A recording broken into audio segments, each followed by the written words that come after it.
আজি সাতিগুছি এই শ্ৰী শ্ৰী জয়ৰীয়া পিঠা থানৰ 33তম বাৰ্ষিক ধৰ্মীয় শুভ মহোৎসৱ।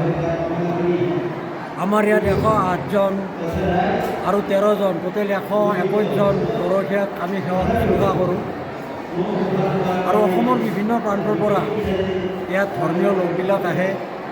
সকলোৱে আজিৰ দিনটোত ইয়াত এখুজি বন্তি জ্বলায় আৰু সকলোৰে মনত এটা ইচ্ছা যে ইয়াত যদি এখুজি চাকি আমি জ্বলাওঁ মাঘৰ 1 তাৰিখে সেই ঈশ্বৰে আমাৰ মনোবাঞ্ছা পূৰ্ণ কৰে। এইটো সঁচাকৈ এইটো প্ৰতিফলিত হৈ আহি আছে, কাৰণ প্ৰত্যেক বছৰে ইয়াত ধৰ্মীয় যিবিলাক মানুহ আহে সকলোৱে ইয়াত ফল পায়। সেইকাৰণে ইয়াত মানুহবিলাক দিনে দিনে বাঢ়ি গৈছে, ভক্ত বাঢ়ি গৈছে দিনে দিনে। আপোনালোকে নিশ্চয় দেখিছে যে কিমান ভক্ত ইয়াত আহিছে।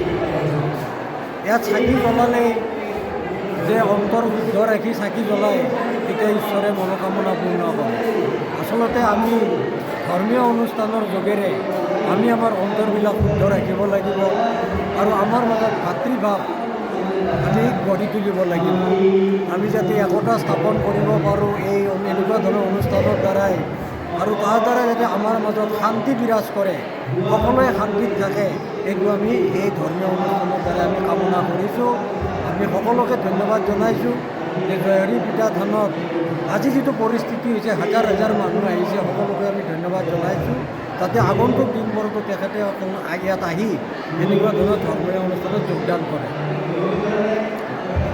হয়, আজি শুভ মুহূৰ্ত এটা মাঘৰ 1 তাৰিখ মানে প্ৰথম আমি উৰুকাৰ পিছত আজি আমি সাতিগুছি জয়ৰীয়া থানলৈ আহিছোঁ। গোটেই সপৰিয়ালে মনৰ আশা পূৰ্ণ হওক বুলি যে শুভ দিনটোত ভালেই লাগিছে। ইমান লোকালন্য ৰাইজ, অসংখ্য ৰাইজ, ভালেই লাগিছে। ক'ৰ পৰা আহিছে আপোনালোকে? আমি বৰমাৰ পৰা আহিছোঁ, বেছিদূৰৰ পৰা অহা নাই। হয়, কি বল ল'লে? আমি আমাৰ লগতে আমাৰ পৰিয়ালৰ লগতে সকলোৱে ৰাইজৰে এই নতুন বছৰটো ভালে ভালে যাওক, এই আৰু আমাৰ। যিকোনো খবৰৰ বাবে যোগাযোগ কৰক আমাৰ এই নম্বৰত 9181 307 221।